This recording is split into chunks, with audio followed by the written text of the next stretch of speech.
He thought the Dodge Ram was just an eyesore I couldn't afford to run. He sold my husband's heart for $18,000. He had no idea it was the key to a $30 million kingdom. The scent of pine wood and old varnish, Marcus's signature aroma, was fading from the house, replaced by the sterile smell of grief. It had been 60 days since the heart attack took him, leaving me, Evelyn, adrift in our small Denver home, a house Marcus had built, fixed, and loved over 30 years. I was exactly 58 years old, a widow grappling with an overwhelming, suffocating loss. Then came the call from Julian, our only son, a high-flying investment banker in his early 30s. His voice was crisp, efficient, and chillingly devoid of empathy. It was the voice of a man who dealt only in abstracts and despised the tangible. "Mom, I handled the truck. The Dodge Ram 2500, he specified, as if I could forget the colossal, reliable piece of machinery Marcus cherished. I sold it, got $18,000 for it cash, which, considering its age and the mileage, is frankly a masterstroke of liquidation." He sounded deeply proud of his financial acumen. I leaned against the worn kitchen counter, the wooden surface rough beneath my fingertips, a surface Marcus had refinished just 2 months prior. "Julian, what did you say?" "You sold the Ram?" "Without consulting me?" I whispered, the shock making my voice crack. "Mom, please be practical." His sigh was a theatrical performance of exasperation. It was a money pit. The diesel alone cost you hundreds of dollars a month. The insurance premium was nearly $250 monthly. I know it was Dad's, but sentimentality is a luxury you can't afford right now. The word sentimental stung. Julian had always seen his father's love of honest labor as a mark of failure. Marcus was a master carpenter and general contractor who chose dignity over display, driving a dusty truck while Julian chased titles and six-figure salaries in a Manhattan skyscraper. "I need that truck, Julian. I use it to get to my job at St. Jude's Hospital, and the public transit connection from the suburbs is non-existent," I pleaded, the panic rising. "You won't need it," he stated coolly. "I've also received the formal notice about the house. The management company that owns your property is restructuring the portfolio. They're raising the rent by 40% effective next quarter. That's another $800 a month you simply cannot absorb on a nurse's salary. You need to retire and move in with my sister in Colorado Springs, or sell the house." The combination of the car sale and the threat of homelessness was a brutal, calculated maneuver. He wasn't helping. He was engineering a financial crisis to force my dependence on him, the savvy son, the savior who despised his father's memory. He was forcing me out of the home I shared with Marcus, using a phantom rent increase as leverage. "You are making decisions based on assumptions, Julian," I managed, gripping the phone so tight my knuckles were white. "I'm making decisions based on financial realities, Mom. Realities Dad consistently ignored. He was a great man, but fiscally he was a child. Now I'm the adult." I hung up, fury burning away the last vestiges of my grief. Fiscally a child. Julian had no idea of the depths of his father's mind, or the sheer magnitude of the secret he had labored to protect for 20 years. Julian had sold the vehicle, but he hadn't checked the deepest pocket. I walked to the garage, the empty space where the colossal Dodge Ram should have been, mocking me. I remembered Marcus's favorite axiom, stated with a slow, deliberate cadence. "Evelyn, the tools are for the visible work. The true foundation is always hidden in the deepest pocket." I went to the wall where Marcus stored his spare auto parts. My eyes fell on the rusted bracket for the spare tire, which Julian had clearly neglected to check or remove before the sale.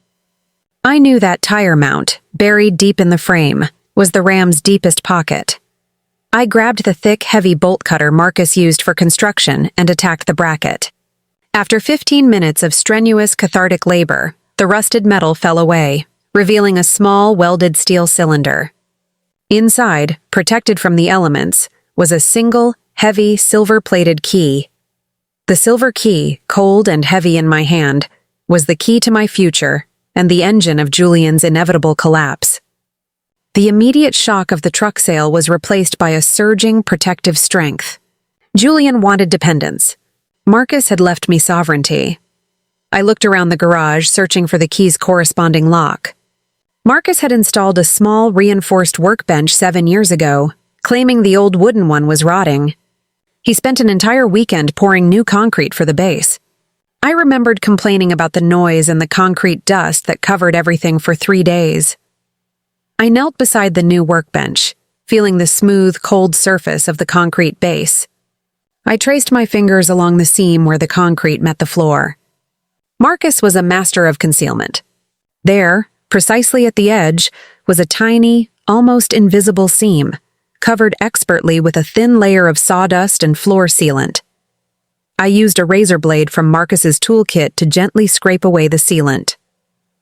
The seam revealed a small, almost microscopic keyhole.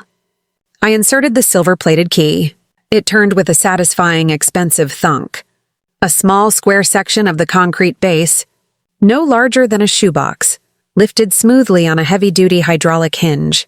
Inside was a professionally secured, fireproof vault box. The contents of the vault were minimal but profound. Item 1, a thick, bound portfolio. The cover was embossed with a subtle, stylized crest, a mountain peak rising over the sun, and the words, Summit Holdings Group. Inside were 41 pages of legal documentation.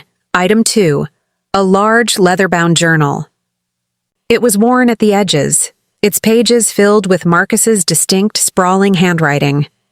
The front page was dated 20 years ago. The year Julian was born, item 3. A cryptic, hand-drawn map. It wasn't a map of a city, but a rough, annotated sketch of the Denver metropolitan area with 32 distinct points marked, most clustered in specific neighborhoods undergoing development. I opened the portfolio first. The first page was a corporate charter. Summit Holdings Group was a private family holding company, structured as an irrevocable trust. Evelyn Gray was named the sole trustee and the primary beneficiary. The goal of the trust was explicitly stated, to provide financial independence and security to Evelyn Gray throughout her lifetime. I flipped to the attached Schedule A, Assets. My breath hitched.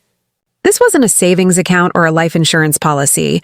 This was a detailed list of real estate. 29 residential properties, duplexes, small apartment blocks, townhomes, and 3 major commercial properties, a downtown warehouse, a historic office building, and a multi-unit retail center. The valuation summary, prepared by an independent appraiser 8 months prior, was the final devastating confirmation. The total net worth of Summit Holdings Group, after all liabilities and taxes, was listed at $30,341,809. $30 million, Julian had sold the headquarters of a $30 million real estate empire for $18,000 and called his father fiscally naive. The irony was so immense it was physically painful. Marcus hadn't been wasting his time on small carpentry jobs.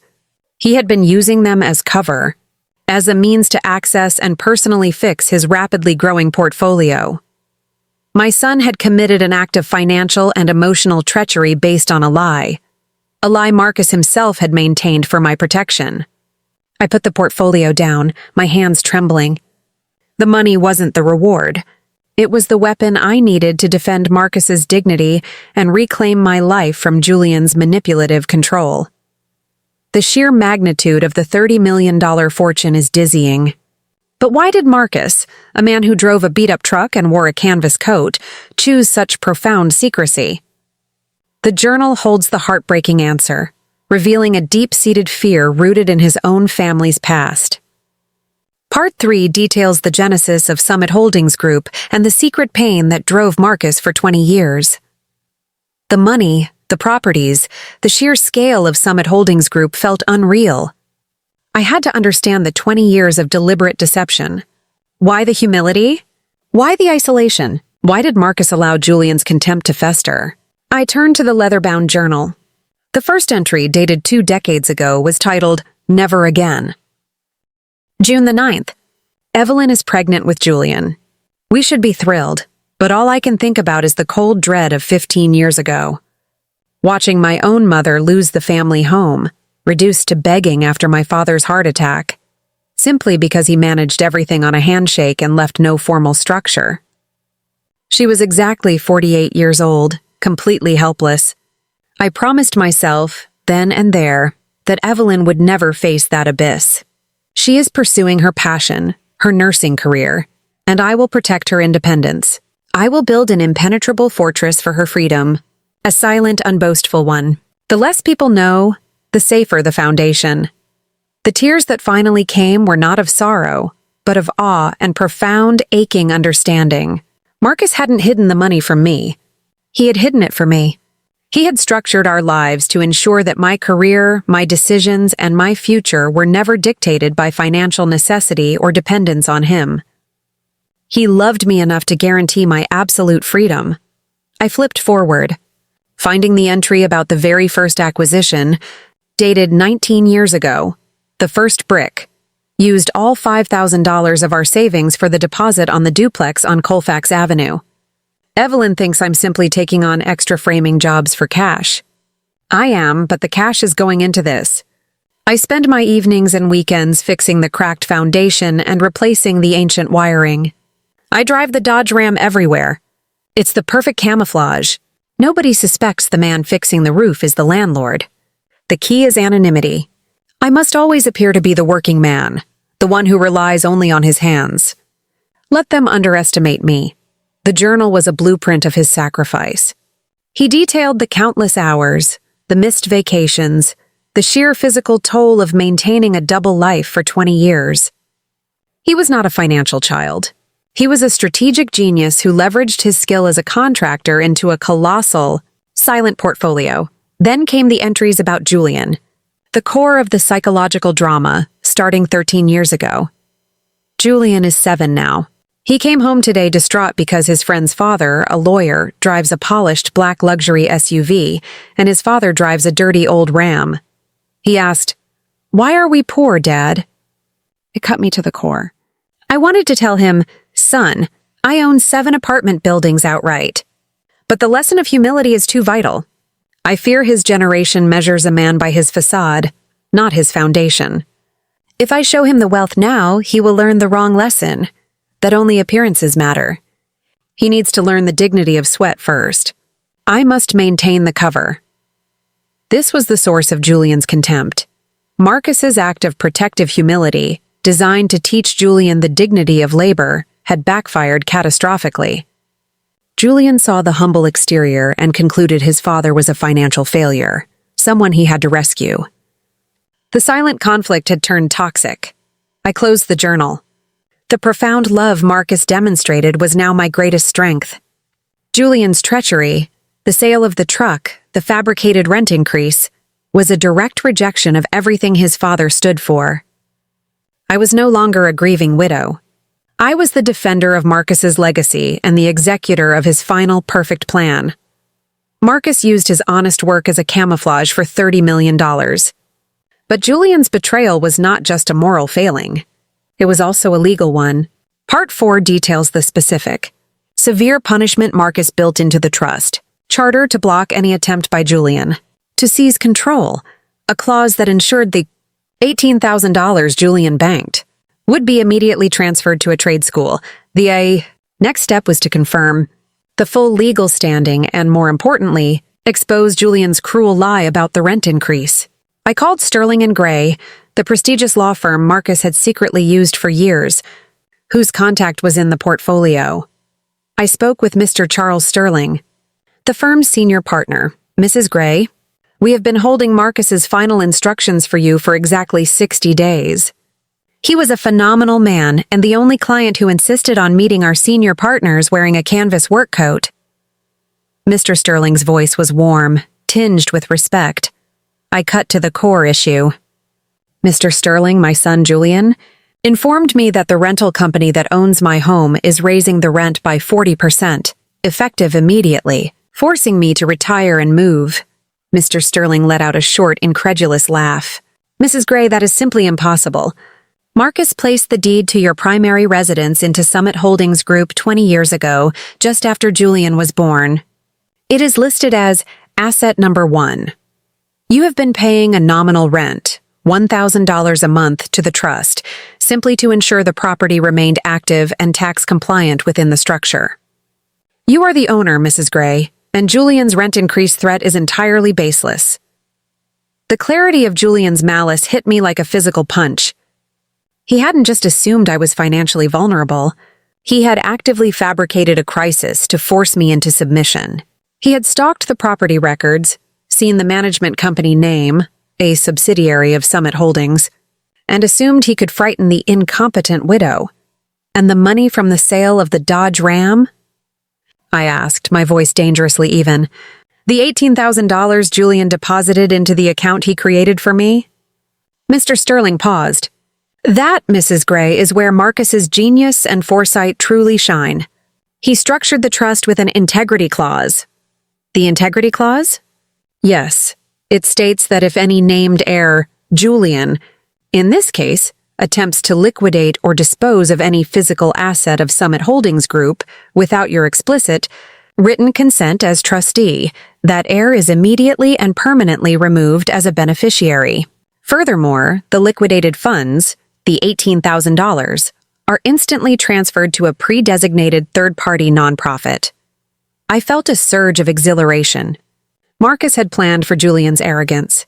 He had created a perfect legal mechanism to defend my autonomy and punish Julian's premature greed. And what is the nonprofit, Mr. Sterling? The Marcus Gray School of Trades Scholarship Fund, Mrs. Gray. It provides tuition for young students pursuing vocational certifications in carpentry, welding, and electrical work, the very trades Julian so dismissively looked down upon. The ultimate irony. The $18,000 Julian had stolen, believing it would be his seed capital for managing my life, was already gone, used to fund the very values he had rejected. He had bankrupted himself morally and financially with a single, arrogant phone call.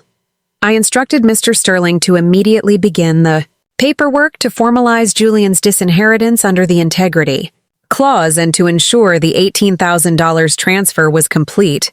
I needed the paperwork ready for the ultimate confrontation.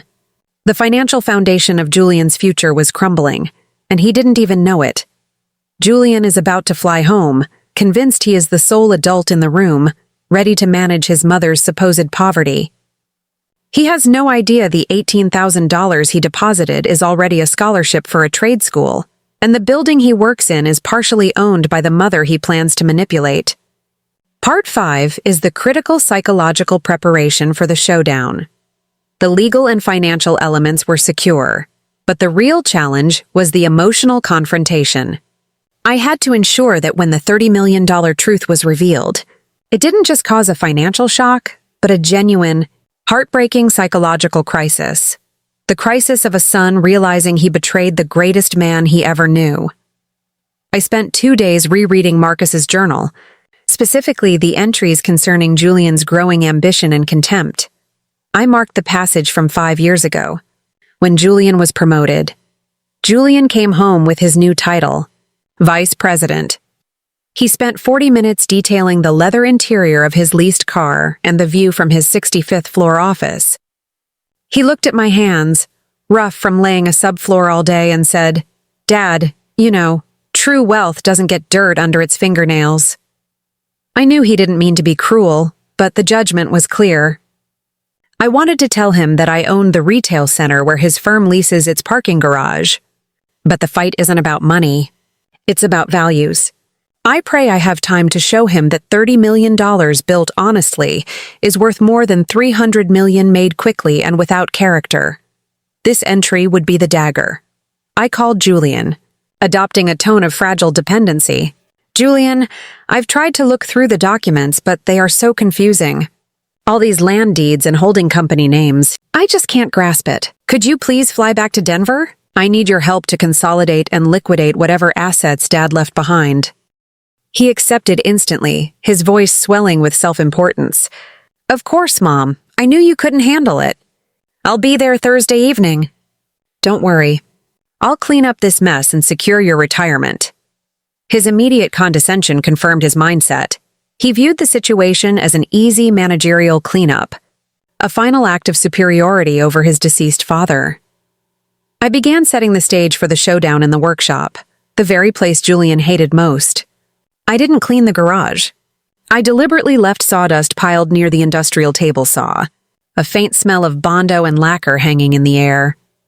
On Marcus's sturdy steel workbench, I meticulously arranged 3 items: the evidence, the Summit Holdings Group portfolio, open to the page showing the $30 million net worth and the list of 32 properties. The key, the tarnished silver-plated key from the spare tire mount, nestled in a pile of sawdust. The emotional trigger, Marcus's journal, open precisely to the marked entry detailing Julian's contempt. I ensured the workshop lights were bright, illuminating every detail, particularly the roughness of the floor and the simplicity of the tools Julian had tried to sell. The setting itself would speak volumes, contrasting Julian's polished, abstract world with the raw, tangible foundation of his father's genius. I felt a cold, determined resolve. This confrontation was not about revenge. It was about saving my son's soul. Marcus had left me the map to the wealth, but more importantly, he had left me the moral compass to guide Julian back to reality. The time for the reckoning was rapidly approaching. Julian is stepping into the den of his father's greatness, thinking he's the lion. He's about to discover he's the lamb led to slaughter by his own arrogance. How will Julian react when the $30 million figure is confirmed and he realizes he's been managing a lie? Part 6 is the moment the trap springs shut. Julian arrived Thursday night, late, carrying a designer overnight bag and looking exhausted from the transcontinental flight. His suit, though expensive, seemed to visibly recoil from the environment of the humble bungalow. "Mom, let's make this quick. I need to be back in New York by Saturday morning," he said, stepping gingerly into the workshop. He glanced at the workbench with disdain. "This place is a mess. We need to clear it out immediately. It has terrible resale value." I kept my tone gentle, submissive. "I know, dear, but your father insisted that the final paperwork be reviewed here. He said the context was vital. He said I should start by showing you the thing you dealt with first." I picked up the silver-plated key and placed it directly into Julian's gloved hand. "This is the key to his silent vault, Julian. I found it in the spare tire mount of the Dodge Ram 2500. The truck you called an eyesore and sold for $18,000. Julian frowned, a flicker of suspicion crossing his face. "What is this, Mom? A safety deposit box key? Don't be melodramatic." "It's the key to Summit Holdings Group, Julian." I pointed to the thick, embossed portfolio open on the workbench. "Read the cover page, dear, and then look at the number on the valuation summary." Julian scoffed, reaching for the portfolio with the casual confidence of an executive reviewing a minor subsidiary report. He saw the title, Summit Holdings Group. He flipped to the valuation summary. The air rushed out of his lungs in a sharp, audible gasp. His face, so recently smug, went slack, the color draining instantly to a sickly gray. His eyes, normally sharp and analytical, darted back and forth across the page, seeking an explanation that could rationalize the figure before him. Total assets: $30,341,809. This is a mistake," he stammered, his voice thin, unprofessional. "This is fraudulent. Dad was a contractor. He drove an old Ram. This firm Sterling and Gray, they handle institutional finance." "This can't be real." "It is real, Julian," I confirmed, my voice ringing with authority. "For 20 years, your father used his carpentry business as the perfect cover. The Ram was his mobile office and tool carrier. He bought and fixed 32 properties, securing the deed to this very house 2 decades ago. You threatened me with a 40% rent increase, Julian. That entire management company, the one you claimed was raising my rent, is a subsidiary of the trust. You tried to coerce and displace the woman who secretly owns $30 million in assets. The lie he built his whole strategy upon shattered, exposing the brittle foundation of his arrogance.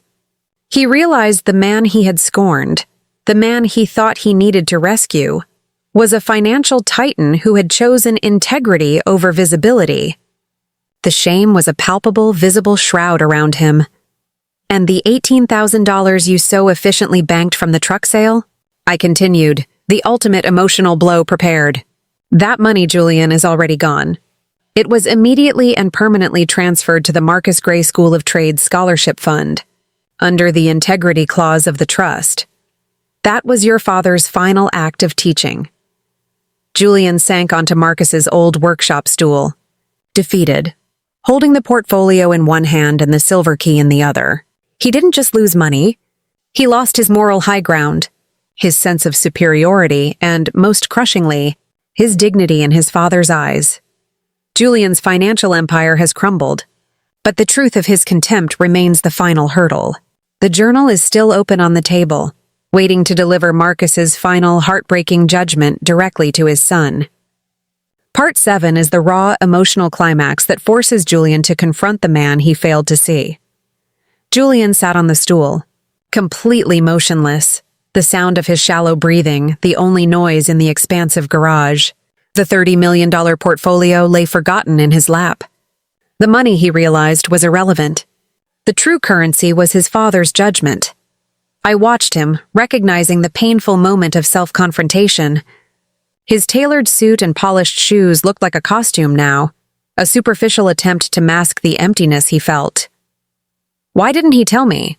Julian finally asked, his voice ragged, devoid of its usual sharpness. "Why did he let me think he was struggling? Why did he let me make fun of the work? I told him it was beneath him." "He let you think that because he feared this very moment, Julian," I said, picking up the worn journal. "He wanted you to value him for his character, not his net worth. He wanted you to respect the dignity of honest labor. But you refused to see beyond the surface. Your status became more important than his substance." I placed the journal in his hands, pointing to the passage from 5 years ago, the one written after Julian's promotion. Julian read the words of his father, the man he thought he had surpassed. Julian came home with his new title, Vice President. He spent 40 minutes detailing the leather interior of his leased car and the view from his 65th floor office. He looked at my hands, rough from laying a subfloor all day, and said, "Dad, you know, true wealth doesn't get dirt under its fingernails." I knew he didn't mean to be cruel, but the judgment was clear. I wanted to tell him that I owned the retail center where his firm leases its parking garage. But the fight isn't about money. It's about values. I pray I have time to show him that $30 million built honestly is worth more than $300 million made quickly and without character. Julian let out a raw, guttural cry, the sound of 32 years of suppressed emotion and regret bursting forth. The tears flowed uncontrollably, soaking the pages of his father's journal. He buried his face in his hands, utterly broken. "He knew," Julian sobbed. "He knew exactly how I felt. And he still worked every day, carrying this secret, just hoping I would see the truth before it was too late." "He did, Julian. He knew your heart was good, but your compass was broken. He was terrified that the pursuit of status was destroying your ability to appreciate genuine value." The climax was complete. This wasn't just a revelation. It was an emotional unmasking. Julian wasn't grieving the money. He was grieving the irreparable damage his arrogance had caused to his relationship with his father.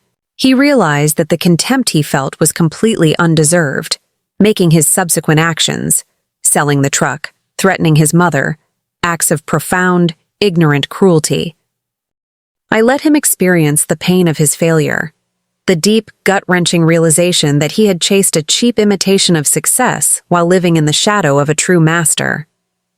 The humiliation was total. The financial loss was nothing compared to the emotional void he now faced. The man he thought was simple was brilliant, and the son who thought he was sophisticated was merely superficial. The tears of regret are real, but the integrity clause still stands. Julian has lost his inheritance, and the $18,000 is gone. What is his path to redemption? Part 8 introduces Marcus's final bizarre stipulation, a redemption task that requires Julian to trade his suit for a hammer and earn his way back to his father's memory. The emotional storm subsided, leaving Julian exhausted and utterly contrite.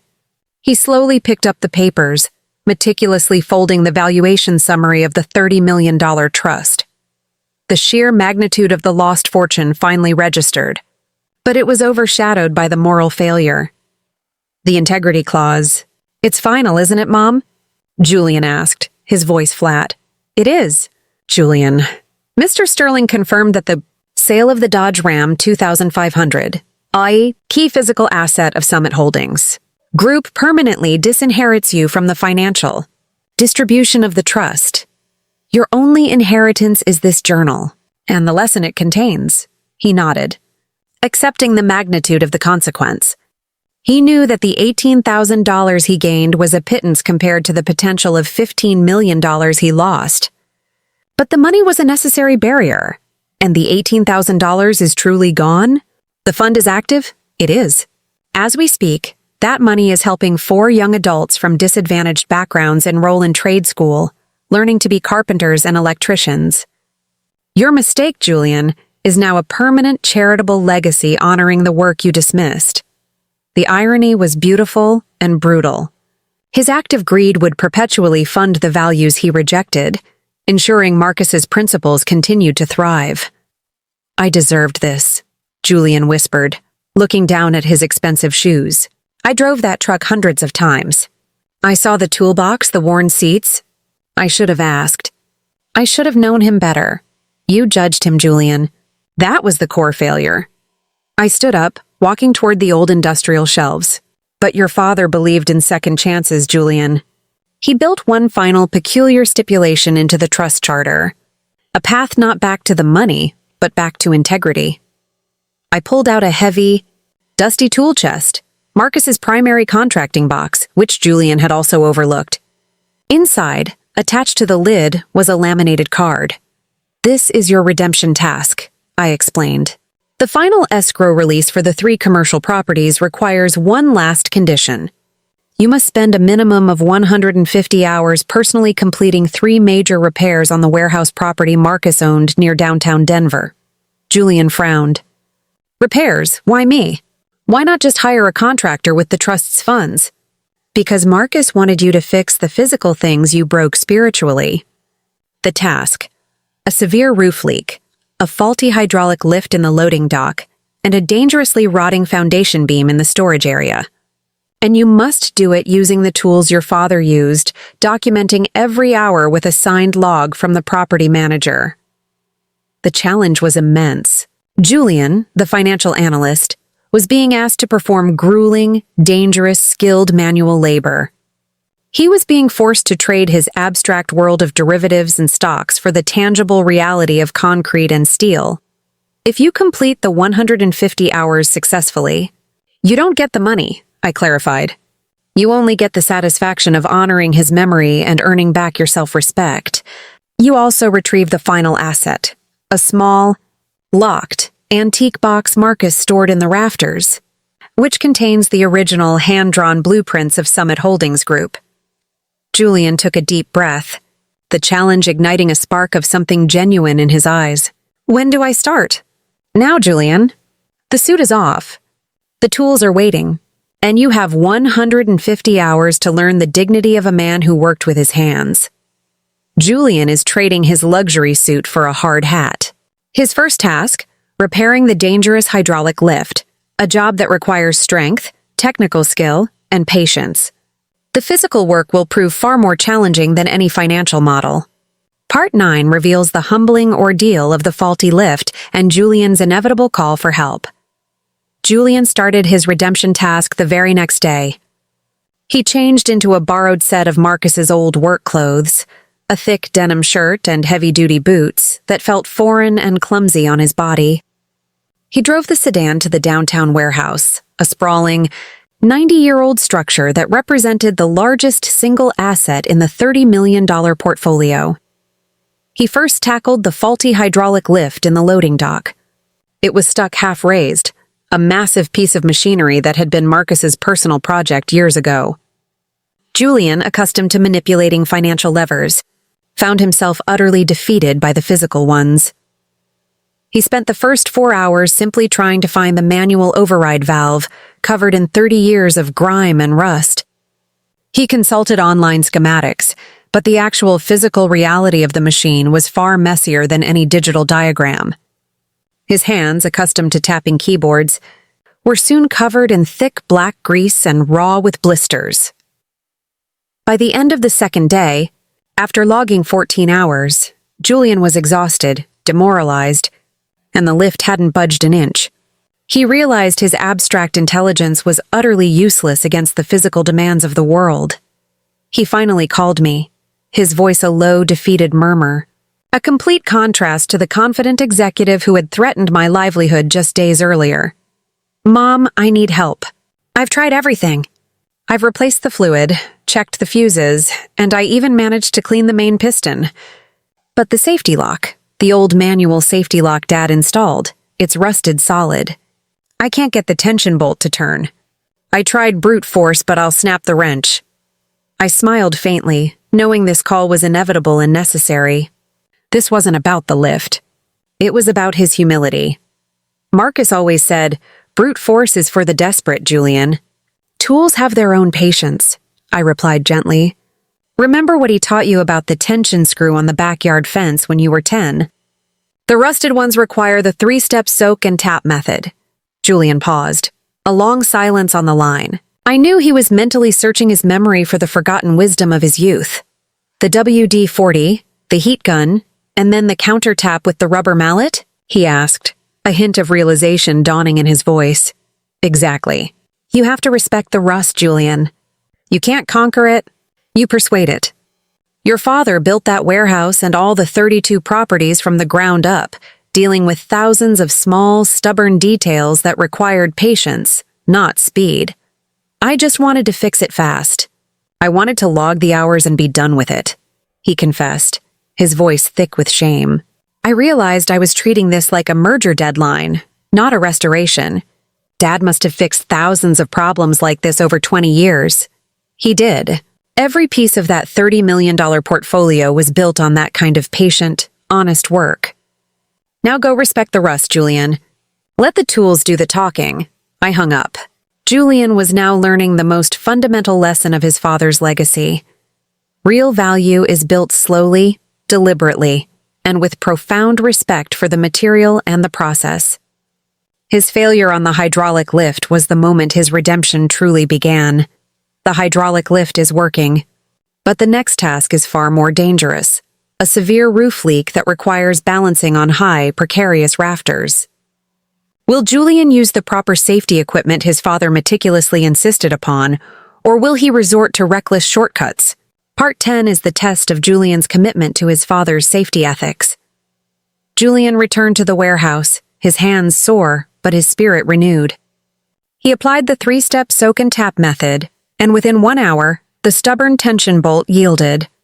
The hydraulic lift hissed, groaned, and finally sank smoothly back into the ground. He logged 21 hours successfully. His next task was the severe roof leak over the main storage area. The roof was flat but required navigating old, precarious rafters to pinpoint the source of the leak, a task that terrified the desk-bound executive. I had given him Marcus's instruction booklet, which contained detailed safety protocols written in Marcus's own hand. Marcus the contractor was famously obsessive about safety. He believed that shortcuts were not only unethical, but fiscally stupid. Julian spent the first 6 hours on the roof just performing the safety setup. He spent 120 minutes securing the safety harness to the anchors Marcus had installed years ago. He used the rope line to delineate the safe walking path. He found himself meticulously following every one of Marcus's 13 safety steps. He realized the profound difference between his old life and his current task. In high finance, the risks were abstract, someone else's money. On this roof, the risks were terrifyingly real, his own life, and the potential ruin of the entire $30 million asset below. As he worked, he found another journal entry, this one written on a slip of paper and tacked inside the safety harness bag. It was dated 11 years ago. The insurance broker told me I was wasting money on safety gear. He said nobody uses harnesses for a quick job. I told him, "A man's life is worth more than a $100,000 lawsuit. and the only ethical way to build is safely. Julian thinks this safety focus is another sign of my small-town thinking. I pray he never has to learn the true cost of a shortcut. Tears blurred Julian's vision, not of despair, but of immense, crushing guilt. He remembered laughing at his father's paranoia about safety gear, viewing it as an unnecessary expense that cut into profits. Now, perched 30 feet above the concrete floor, his life literally hung by the thread of that very harness his father had purchased and maintained. The ethical dimension of Marcus's life was now revealed. The $30 million empire wasn't just built on skill, it was built on profound, non-negotiable ethics. Marcus valued human life, dignity, and integrity above efficiency or cost-cutting. Julian carefully performed the repair, a meticulous 9-hour task of cleaning the membrane, applying sealant, and reinforcing the weak spot. He came down from the roof utterly exhausted, but with an unparalleled feeling of accomplishment. He had respected the rules, respected the risk, and respected his father's meticulous ethics. He logged 32 hours of work on the roof. He had surpassed 50 hours in total. The redemption task was transforming him from a financial abstract to a tangible human being. Julian has faced the height and the danger. But the final, most technical task awaits, repairing the rotting foundation beam. This repair requires deep knowledge of structural integrity and geometry. Part 11 is the final test of his intellectual and moral conversion, forcing him to choose the long-term fix over the easy facade. The final major repair was the most technical, replacing a section of the rotting foundation beam beneath the storage area. This was the true core of Marcus's work, the unseen integrity that supported the entire structure. Julian had to spend 3 full days just shoring up the surrounding structure before he could even touch the compromised beam. He was forced to study structural geometry, wood compression values, and load-bearing dynamics, far more complex than the superficial models he used in finance. He realized his financial models had always been about the facade, the valuation, the quick return. Marcus's work was about the foundation, the long-term, invisible strength. He called me one final time, his voice now confident, filled with the language of a true craftsman, not a frustrated executive. "Mom, I'm ready for the beam replacement. It's a 20-foot load-bearing timber. I realized that Dad didn't just want me to patch it. He wanted me to install a steel flitch plate to reinforce it, then double-post the new section to the foundation slab. That's the only ethical long-term fix, even though it will take me 60 more hours." "You understand, Julian," I said, tears blurring my eyes. "You could have just scabbed a new piece of wood onto the old one and painted it. That would have passed an inspection." "It would have been a lie, Mom. It would have meant risking the entire $30 million asset and the lives of the people who work here. Dad built everything to last 100 years. I am doing the flitch plate. I'm doing the full ethical repair." He spent the next 7 days beneath the warehouse, working in the dirt and the dark, cutting, fitting, welding, with professional help for the welding, as Marcus's note allowed. He finished the 150 hours on a Tuesday evening, his body aching, his hands calloused, but his soul finally at peace. He was a changed man. He had earned his way back, not to the money but to the values. The suit was now a memory. The sweat was reality. He retrieved the final hidden asset, a small, locked antique box from the rafters. Inside, along with the original hand-drawn blueprints for Summit Holdings Group, was one final letter from Marcus. "If you found this, Julian, you have chosen the right path. Your mother is now safe. Use your mind, which is brilliant, to honor the work of your hands. The trust is hers, but the mission is yours. Go build something that matters, not just something that looks good." Julian drove home, the antique box beside him, no longer just a son, but the carrier of his father's mission. Julian completed the 150 hours of labor and earned his father's final blessing. But what is Evelyn's final surprising decision about the $30 million empire? Part 12 reveals the ultimate act of faith, giving Julian a chance to redeem his name and his inheritance by building a legacy of ethical finance. Julian stood before me in the dining room, his clothes dirty, his face tired, but his eyes radiating an intense, honest light. He placed the antique box and the final construction log, signed off by the property manager, on the table. He had surpassed the 150 hours, logging 188 hours of physical labor. I finished, Mom. The warehouse is structurally sound. I understood his lesson. The flitch plate is more than a repair. It's a commitment to integrity. I hugged him tightly, immensely proud. You found the man you truly are, Julian. You found the honesty Marcus always knew was inside you. It was time for the final act, the ultimate display of trust and the launch of Marcus's true legacy. I pulled out the revised trust documents, prepared by Mr. Sterling. You fulfilled the letter of the redemption task. Now, you must fulfill the spirit of his mission. The integrity clause still holds. You are permanently disinherited from the financial capital of the trust. But that is not the end. I understand, Mom. I don't need the money. I just want to honor him. Then you will. I am dividing the $30 million trust. 50% remains with me, securing my life and funding the Marcus Gray School of Trades. I presented the final document.